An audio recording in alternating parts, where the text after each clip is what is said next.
Pojagi patchwork is an ancient Korean patchwork technique that often has reversible seams. There's no right or wrong side. All the raw edges are tucked inside and none are exposed. This is traditionally done by hand, but it can also be done by machine. If you have only 2 pieces of fabric, there's a simple method that you can use for the seam, and you can check my other video on how to do that. But if you're joining pieces that are already pieced and you have seam allowances, it can get really difficult in the pressing. So today I'm going to show you the regular method for doing the modern Pojagi seam. And this method can be done with any 2 pieces, regardless of how many seams are already in them. So this seam technique will probably be different than anything you've seen before, so just watch the steps and follow along closely. So to begin with, lay the 2 pieces that you're going to join side by side. Then carefully slide one up and over just under 1/4 of an inch, between 1/8 of an inch and 1/4 of an inch. Then we're going to take pins and pin them together right where they overlap, and use pins with a very large head because you have to be able to see these pins. You cannot miss them.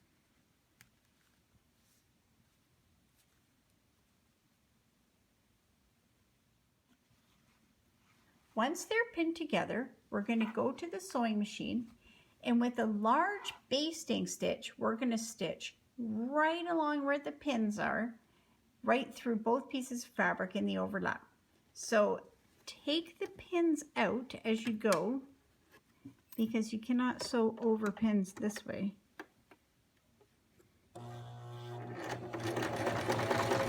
And then with the largest stitch your machine has, baste them together.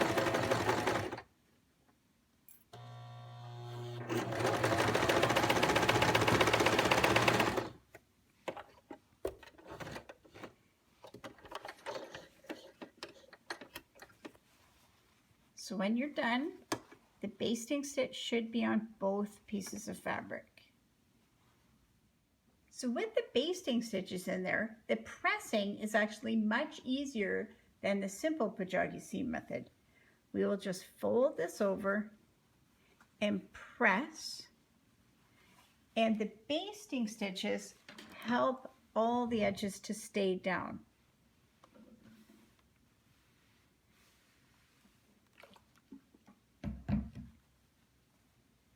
So once that's pressed, we will turn it over, and now we're going to stitch a seam just off the edge of the fold over of fabric. So remember to turn your stitch length back down to the regular stitch length, and then stitch right just off the edge of the fold over.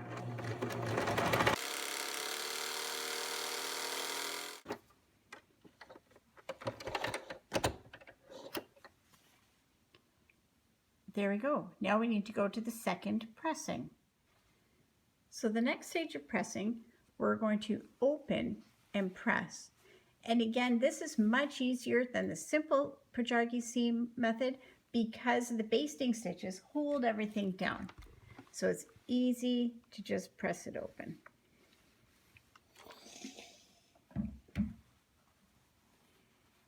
And again, like the other method, we'll just top stitch right along that edge.